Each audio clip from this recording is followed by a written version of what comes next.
นางปริชาเขาในทองเล็กทำหันเรือหันลางมันเขายืนมาซื้อ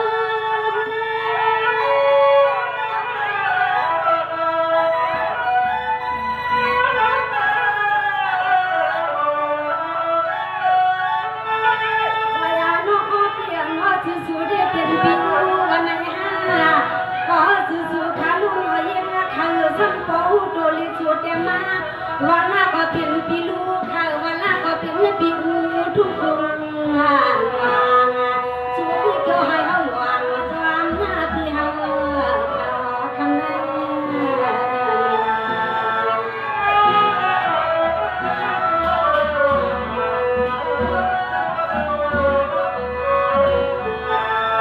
สวัสดีวันนี้ค่ะลูกวันนี้เด็กเพียงค่ะที่รับนี้เขามาที่ว่าที่เป็นห้างเราห้องเรือนเตียงเปียซาที่ว่าปีกาเลยเป็นห้ามน้องเงินเทียนตามสูปีเงินเทียนลงมาตั้งนาปีถ้าวันปีหลักเลยห้ามปีเงินเทียนลงมาตั้งวันละก็จำตัวตั้งเงินตั้งหลักไม่ไปวันกว้างผู้เขาหาทำห้างหัวเดือน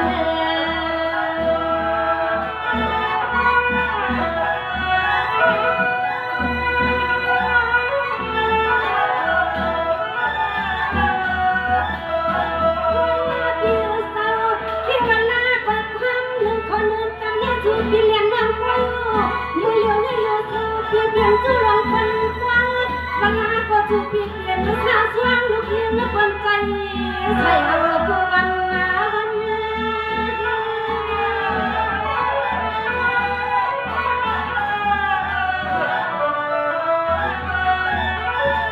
สวัสดีวันละเขาหันลงกุ้งยางทำให้เป็นเปลี่ยนหลักก็เขาหยอกแล้วหน้าพี่หน้าพี่หมอหยอกมาเรื่องมาเรื่องมาเจ้าเสียนอกอันพี่เลือดน้ำไม่ให้ในก็ไหลเอานะคำสั่งเราหักตามัน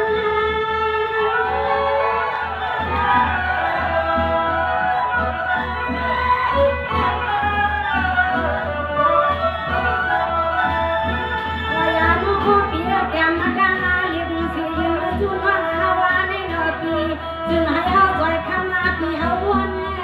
จึงให้เสียงน้องยิ่งนาจอยสิปีเขาลาลาดนะว่าคำขอห้างลงคนเมืองในน้อยยิ่งจังถึงพี่หมอเริ่มเก่าเริ่มเฮาน้องตาเสียอันหัวห้างลงคนเมืองในนอไปกันเฮาอยู่เฮาที่เป็นห้างก็เลยเป็นเฮาปีอันหัวเล่าปีเมืองในนอไปกันเสียงน้องเฮาอยู่เฮาที่เป็นห้างก็เลยเป็นนาฮุกปียาลายาลา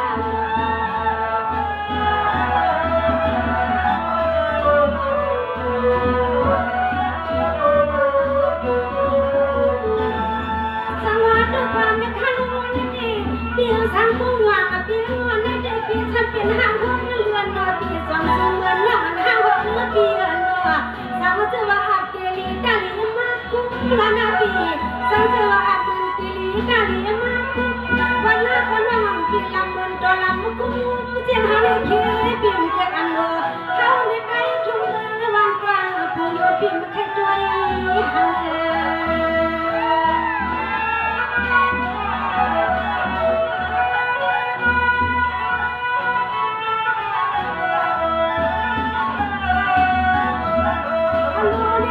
นกันลูกคำสาเบียนว่ามันอาจจะสิน้องเฮาเลยคิดว่าน่าก็คำกินหวานนึกว่าเรากินทำเมื่อพัน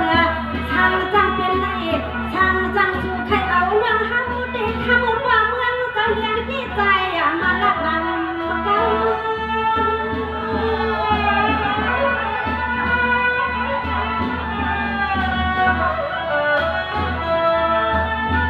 และที่ช่วยว่านาคาลูห้างลงทุ่งยางเปียกตาสังสวัสดิ์เปียกมันปั้นตื่นกันห้ามันห้าวกเลื่อนเลื่อนนัวน้องอันพี่อันเปียนเลยอามาควันเมื่อวันห้าวสุดที่มาปูที่ยิงน้องเสียง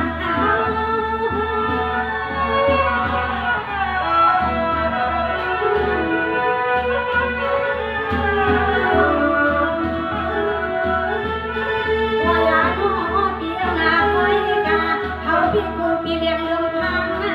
เขาปีโกปีเลี้ยงเรียกนางโจกยักโจกกำ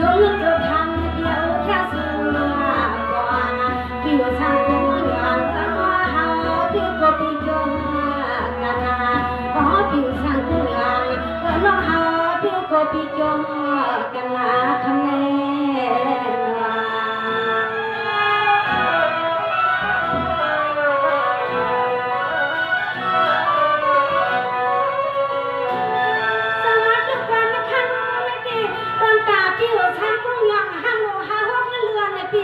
ว่าตีเหมือนกันเขาหน้าตีป้อนกันไหลวันเลี้ยงมาตีปีนอนเปี่ยมจักไปซ้อมตั้งรถตั้งกายหน้านอนปีที่ทำหาเงินสู่ผลิตวังซากะคำปีหน้าฟัง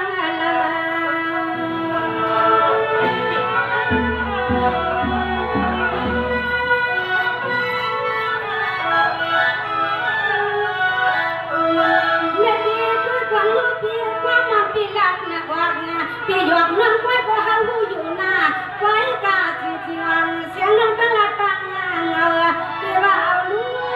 าลูกในก็โกจู่พี่เขียนเงินมายิ้มไว้พี่นอนนั่งมาละเทพี่เสีย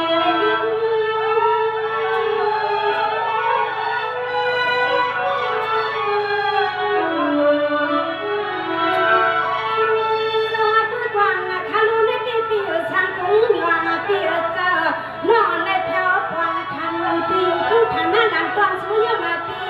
วันลาที่เฮือนที่ปีเลี้ยงน้องก็อยู่ที่ทางสั่งคุณปีมีอยู่คนก็เสือดิน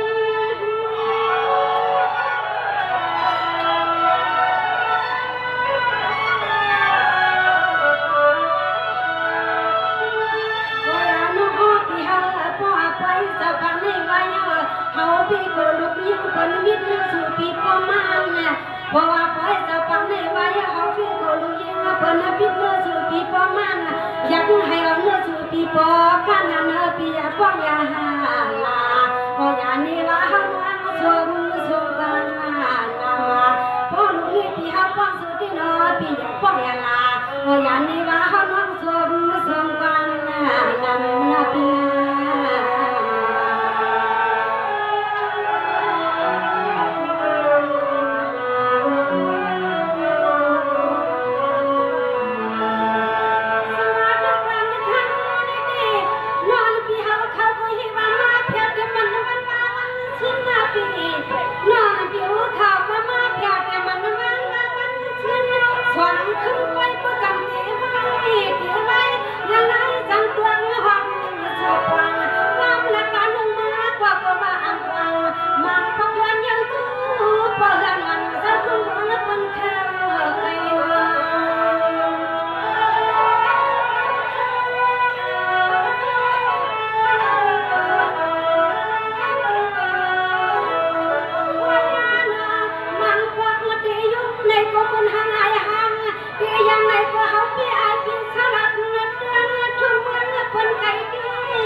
ปี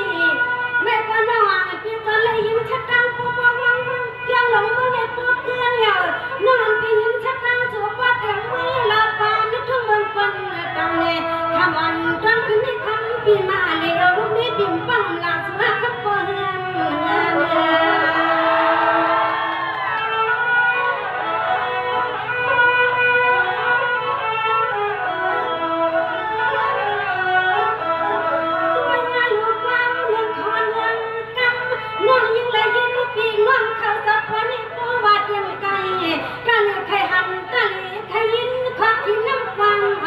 ปีเมื่อวันปานาคอย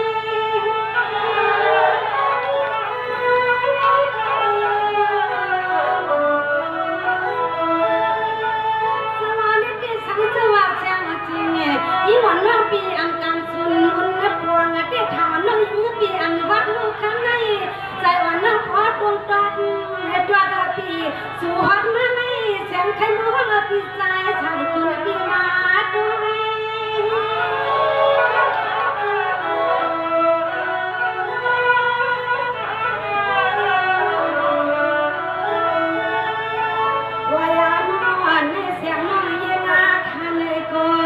ยินนาสตางก็มันปีเฮาหน้าเฮาน้องไหนก็ยินนาสตางก็มันปีเฮาหน้า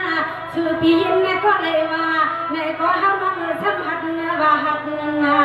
วังก็อังแต่ขอหักเฮามีแค่หักเรื่องหักลางมาตาเลี้ยงขาพอเลย10 ปีพอที่หักมาเจอจ้าเฮาหักเรื่องหักลางเปิ้นพาพอเลย10 ปีนะ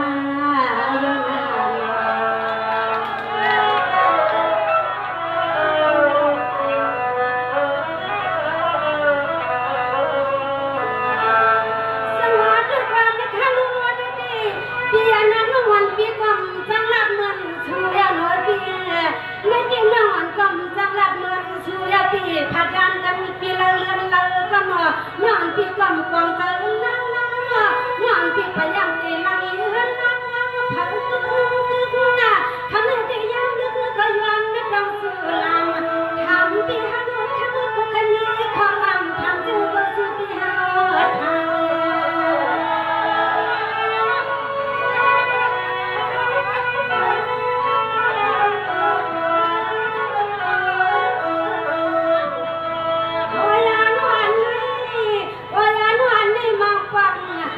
เตรียมบังลิ้นมาหนึ่งกันดุมหักเมียนใจนวลที่ห้องสั่งกำมันกับหวงเพียนไว้กำลังฟักให้มองเดียวยาในปีมือเมื่อพุ่งมือในห้างปีกูน้ำตาใหญ่ทุกปีคำสั่งเจ้าพุ่งทวงเกี่ยว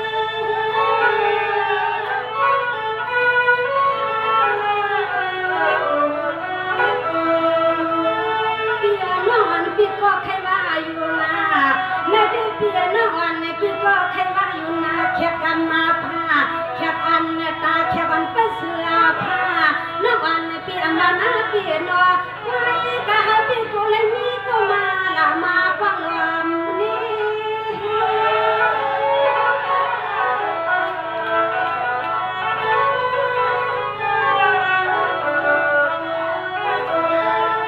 ว่าอย่าโน้พี่เพียนเจ้าโน้